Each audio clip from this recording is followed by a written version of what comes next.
A lack of confidence is one of the biggest things that yoga teachers struggle with. I hear it all the time, lack of confidence or imposter syndrome.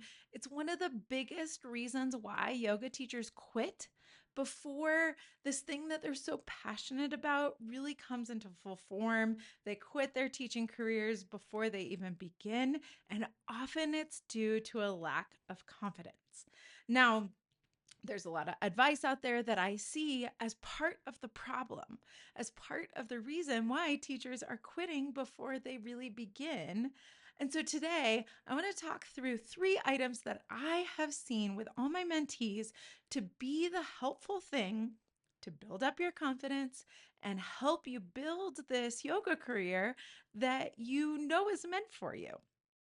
So, first, what's up with this lack of confidence? Where is this coming from? Why are so many teachers coming to me and saying, I have imposter syndrome?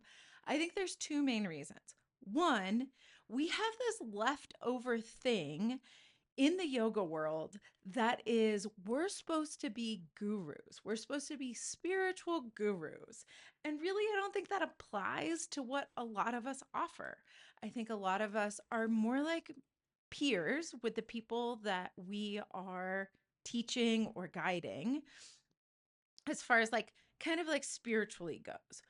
We know more about the nervous system. We know more about how to guide the body. We know more about breath work. So, of course, it makes sense for us to be the guide for our students that don't know about that. But that does not equate to I'm a spiritual guru that you should treat as such and bring along all the things that go with that. So, of course, teachers are feeling a little lack of confidence, feeling kind of weird about trying to fit into a role that doesn't apply to what we do. Maybe there are some teachers that kind of are these people you look up to spiritually, but it's a funny thing in our culture and what we do as yoga teachers in the West.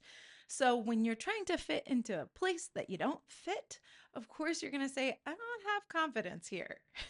So that's one of the biggest things. And then the second thing is in the yoga industry, we just don't have a clear path that helps people build confidence in the job like other industries do. Other industries have really clear trainings and really clear standards and really clear things that work. And it's easy to find those and it's easy to implement them. Here we have all sorts of different teacher trainings, and you can go to Bali or you can do an immersion over a weekend in Chicago, and you can do all these different things. And they don't necessarily mean you're going to get facilitation skills. They might mean you're going to deep dive yoga philosophy or the chakras or things that change your life and are amazing, but it's not clearly here's the pathway to the thing that you're trying to do if you're trying to teach yoga, not just deepen your practice, right? So if you really, really want to teach, you kind of have to filter through things, weed through things, find the right training, find the right mentor. And it can be hard to do when the industry isn't really supporting and showing you standards or showing you what this person will teach you. I think this is one of the big problems with just a 200-hour teacher training. That could mean anything. We need trainings that say, this training really focuses on sequencing.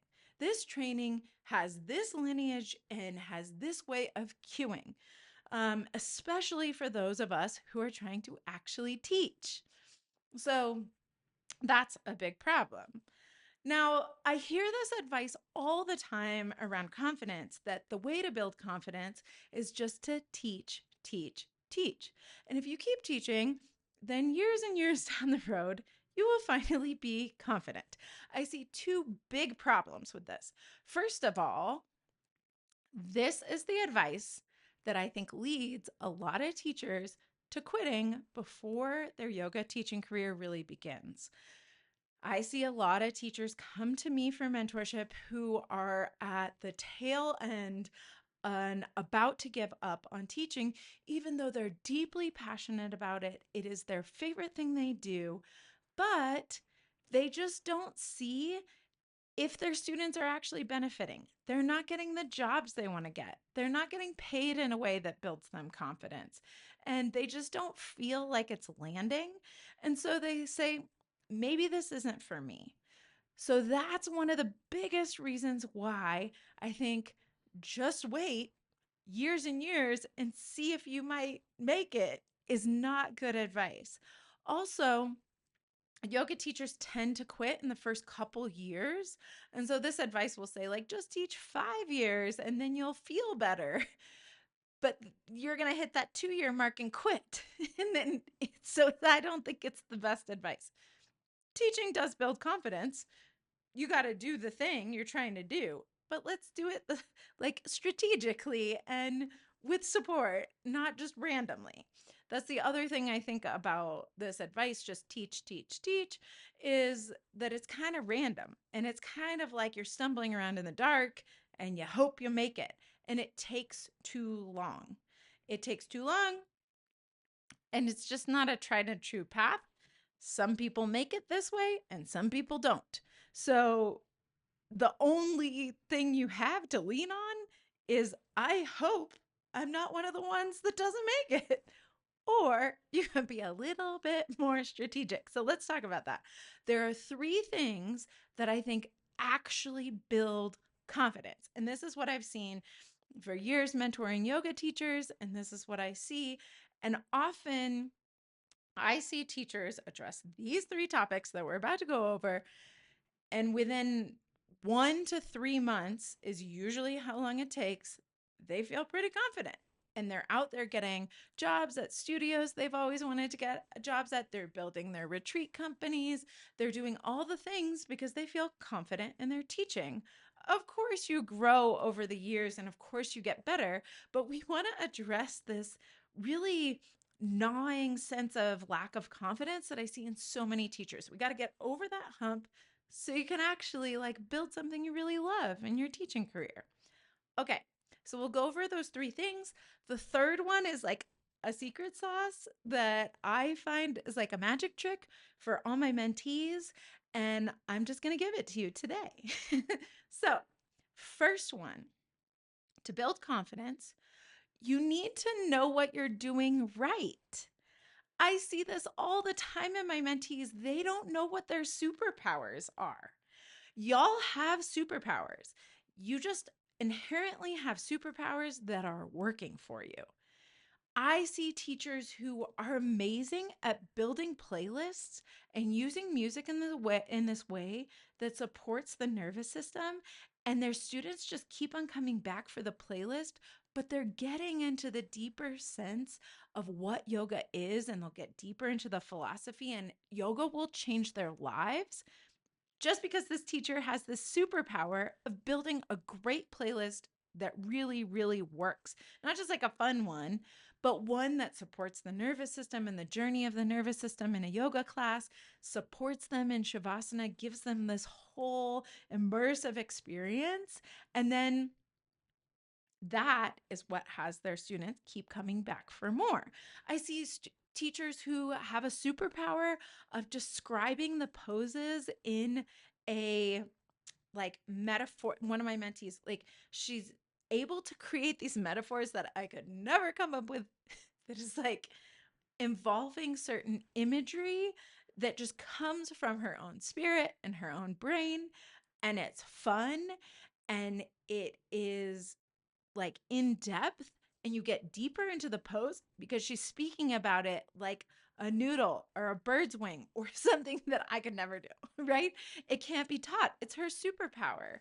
And so people are having a deeper experience with their body because of her superpower.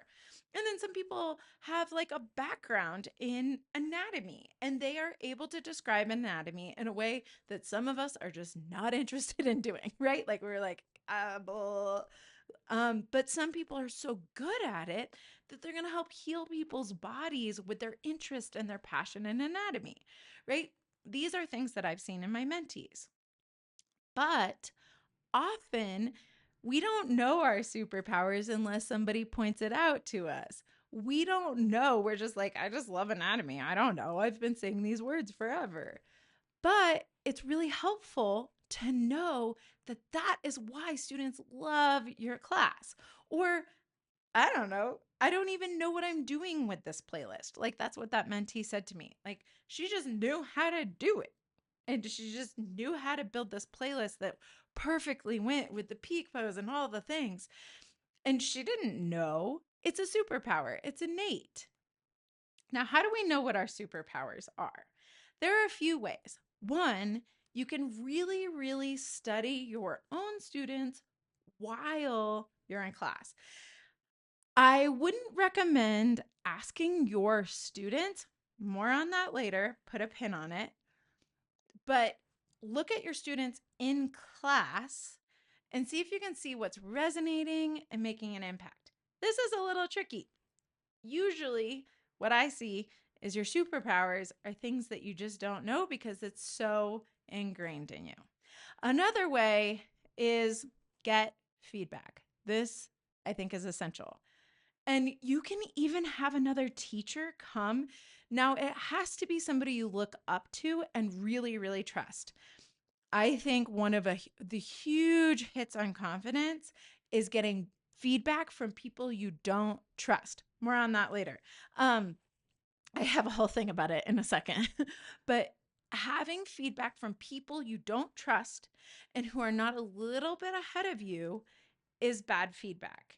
And so it's not guiding you to where you're trying to go. Ideally, you get feedback from your favorite teacher that you want to be like one day, or a teacher you really, really trust. If you're getting feedback and just now taking on information randomly around in the world, it's not going to be something that helps you build a sustainable teaching career. And it might just confuse you and it might create more lack of confidence or more imposter syndrome. So get feedback from someone you trust.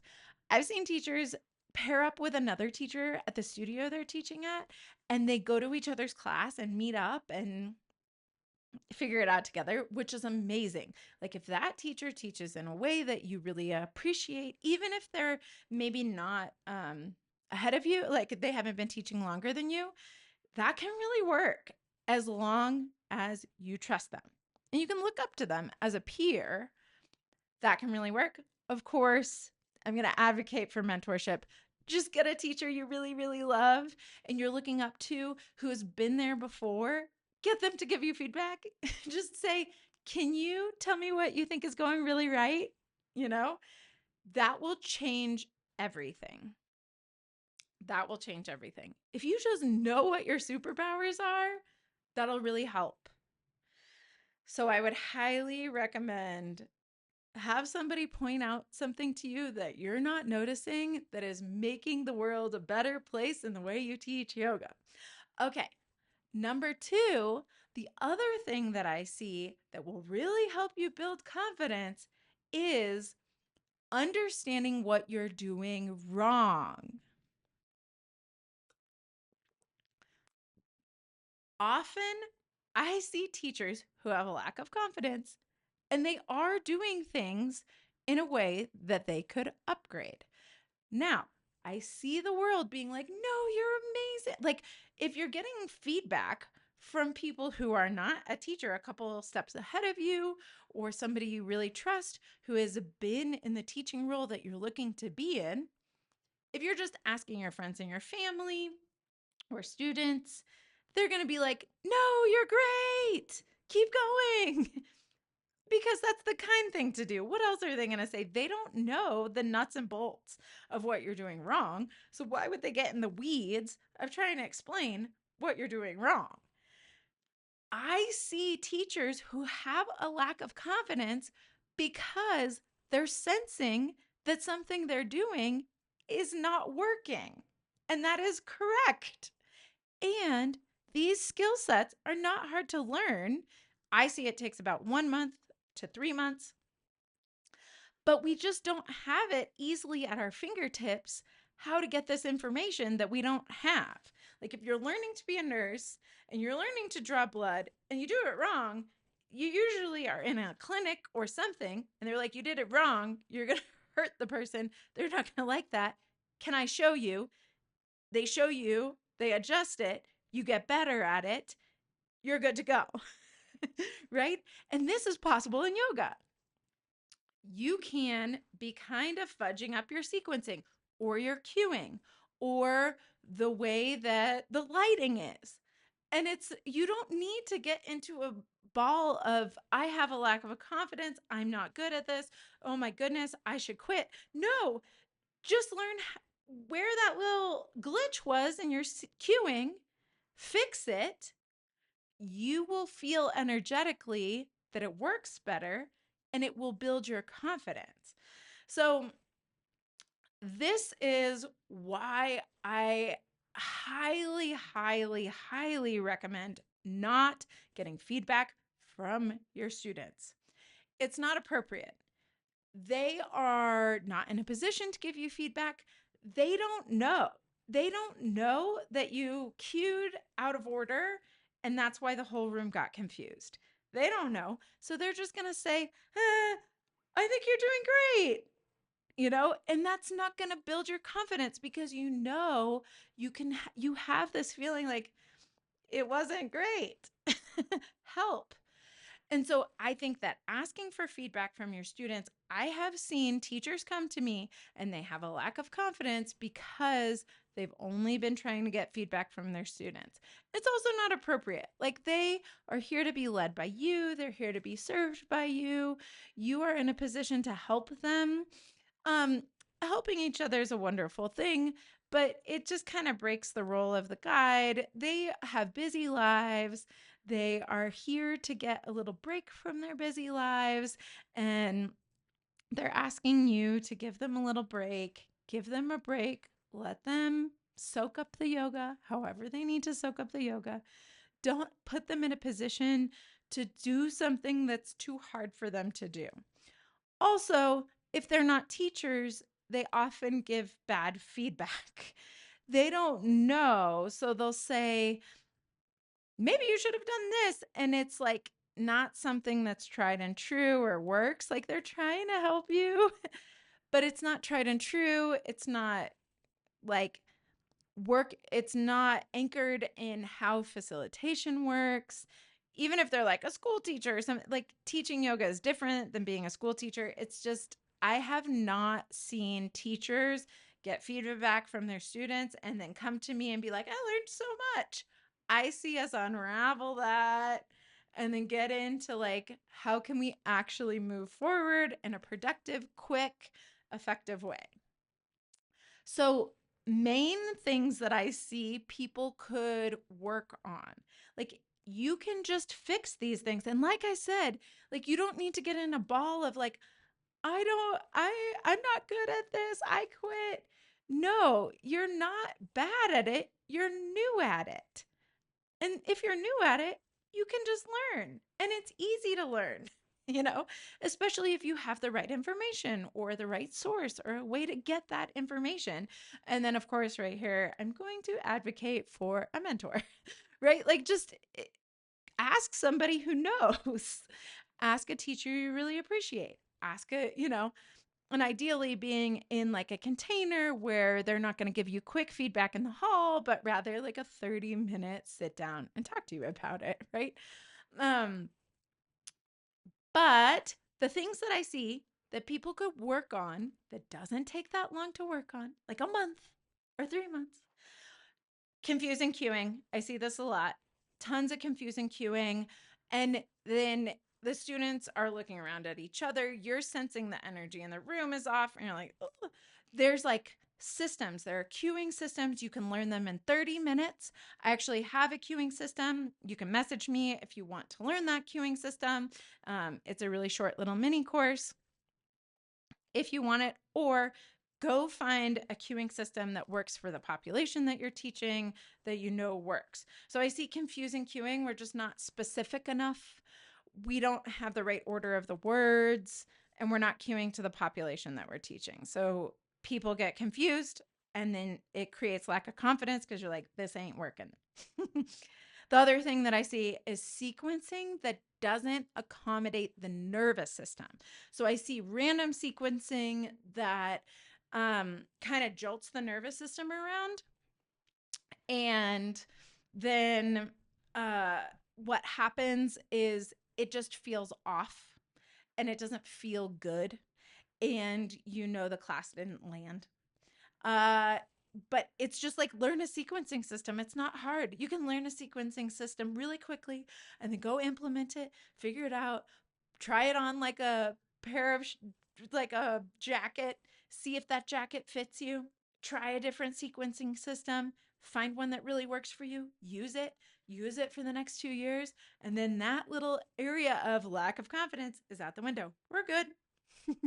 Right? So, sequencing that works with the nervous system. Another thing that I see is that people don't use music correctly. Uh, they'll use music that's triggering. So, music with swears isn't going to trigger some people in the class, it's going to trigger the fool out of other people. Those people get fidgety and weird and start going to the bathroom and start leaving the room. And then we're like, what's happening? I don't know. I don't think I'm a good yoga teacher. No, just don't play that song with the swears. Like, just because it doesn't trigger you doesn't mean that it doesn't work for somebody else. So we're triggering our students with music without knowing it. I see this a lot. Or it's like the music is like bumping, but we're in Shavasana. And so then they didn't get a chance to integrate the experience. So they're all like fidgety and weird leaving the room. So using music properly can be the reason why students leave all fidgety and weird and like, thanks, versus leaving the room saying, that was amazing. I'm so glad I got to take your class. I'll be back next week. Also, silence, the use of silence is totally appropriate, just using that properly. Another thing is I see a lot of teachers, I don't know why this is happening, but I see it so much, especially where I am in Colorado. Teachers not paying attention to their students. Like it's like energetically not facing them, energetically not speaking to them, energetically like hands-on adjustments is this kind of advanced skill set that can be the reason why students feel connected to the teacher. But even as a brand new teacher, not confident in hands-on adjustments, you can face them and give your energy to them and be aware of what your students are doing. I see way too many classes that are taught like a Zoom live class where it's like that teacher's up at the front on the mat doing their own thing, and the students could be doing anything, and the teacher doesn't know. And so, of course, you're going to leave and be like, I don't really feel connected to this teacher. I don't even remember their name. I don't know, like, whatever. And they don't even know to come back to your class. And they'll leave with that awkward thing that we don't like where they're like, thanks. And you're like, that did not work. So pay attention to your students. They're there taking class in person or taking a one-on-one private with you over Zoom for a reason.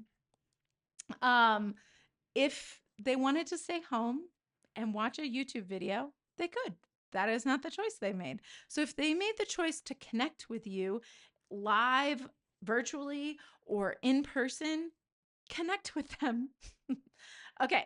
And then the last one that I'll say is not being on time. You can teach the world's best class. You can get your sequencing correct. You can get your cueing perfect. The playlist can be totally on point for the nervous system.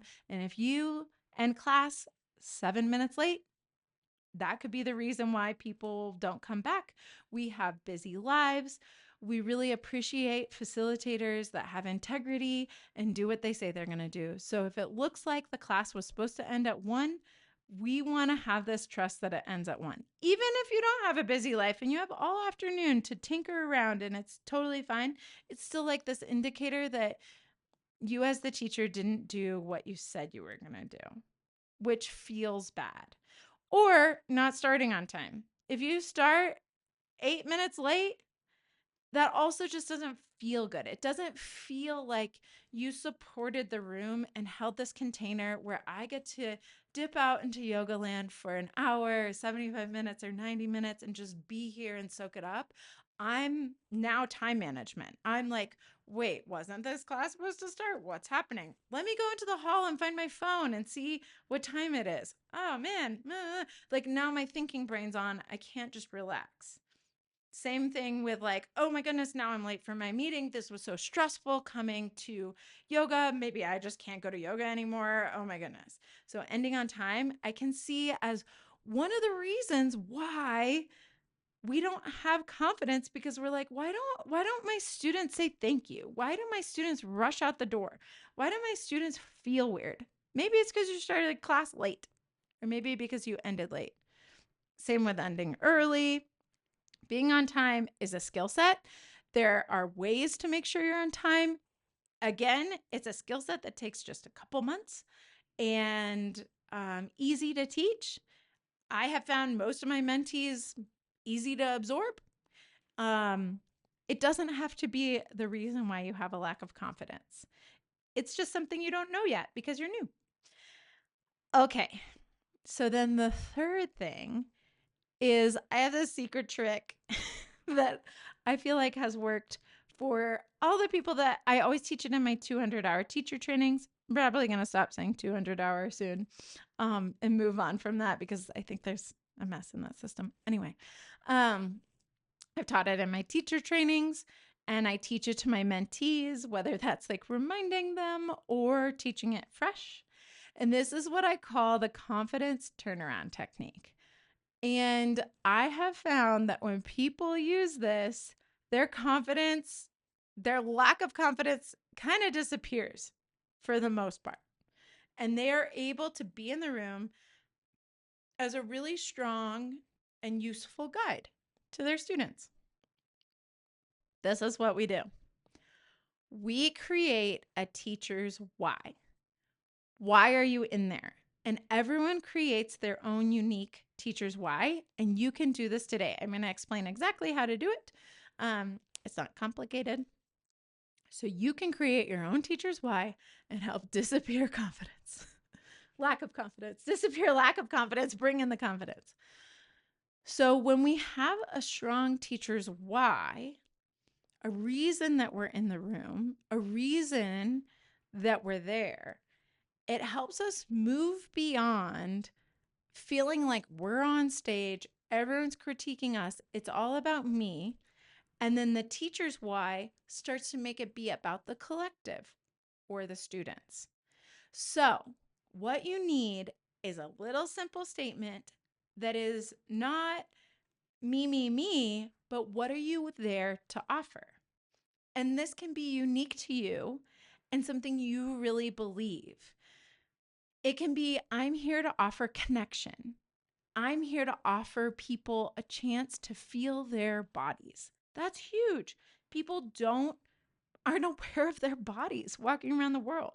Your teacher's why can be, I'm here to spread love.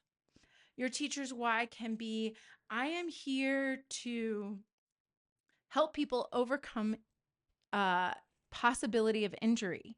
That's a big deal.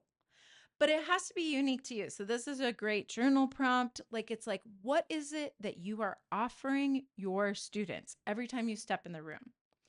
And when you have a strong teacher's why, like I'm here to help people prevent injury, then when you skip the left side by accident, you get back on the horse of what you're actually there to do. I'm here to prevent injury. So, what I see in teachers is instead of you saying, oh, this is a hit on me, this is a hit on my ability to be good at something. I forgot the left side. Oh no, there's shame. No, you say, hey, y'all, we're here to prevent injury. Let's do the left side. I'm sorry, I forgot it. Left side, moving on. And it's just a little breeze. And we get to the left side, maybe a little out of order. And I see, and then students really appreciate this. Students, I mean, we're all human. They don't care. They just want to feel good when they leave your class. And so if you can keep your teacher's why at the forefront of your mind, you'll overcome little hiccups really easily.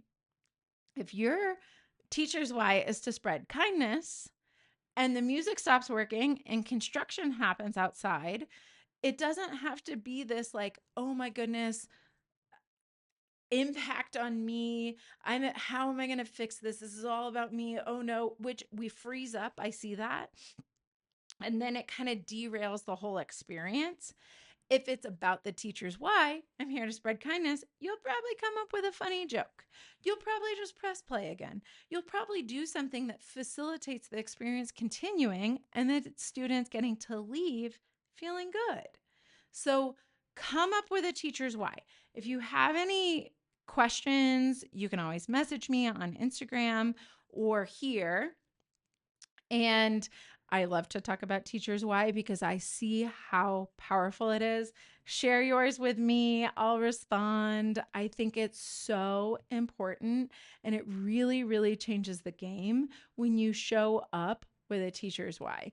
And then the last thing that I'll say about that is I always tell my teachers when you come into the room, right before you begin, maybe in that little moment of silence as everyone's settling in, remind yourself of your teacher's why. Some people like to do a couple breaths with their feet on the ground. Some people like to write it in their notebook and read it. Some people like to just say it in their head really quick.